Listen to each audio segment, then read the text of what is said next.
पिछली शुक्रवार की सुबह जब मैं अपने माता पिता के घर से कोचिंग जा रही थी, मैंने कार में अपनी माँ को अपने पास बैठा देखा। वे हल्की झपकी ले रही थी। उनका मुंह खुला हुआ था और उनका चेहरा राख जैसा पीला था। जैसे जब कोई बुजुर्ग व्यक्ति बहुत थक जाता है तो उसका चेहरा कमज़ोर और मुरझाया हुआ लगने लगता है।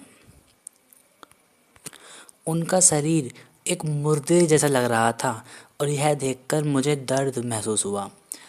माँ अब बहुत बूढ़ी हो गई हैं और उनका चेहरा मृत शरीर जैसा लग रहा है।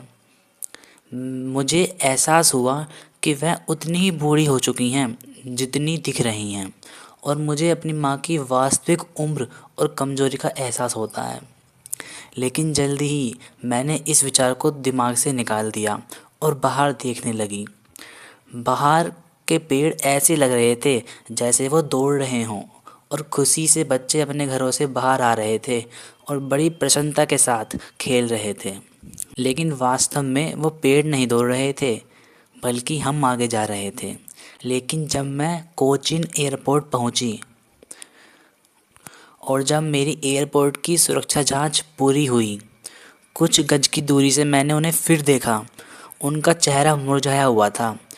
वह उतनी ही पीली लग रही थीं जैसे सर्दियों की ढलती चांदनी।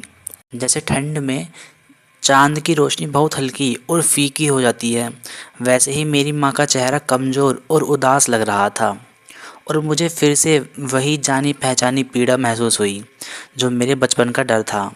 जैसे जब हम छोटे होते थे और हमें डर लगता था कि अगर हमारे माता पिता हमें छोड़ देंगे तो हम क्या करेंगे। लेकिन मैंने बस इतना ही कहा, जल्दी मिलेंगे अम्मा। मैंने अपना दर्द छुपा लिया और मैं मुस्कुराती रही और मुस्कुराती रही। आई होप ये चैप्टर आपको समझ में आया होगा।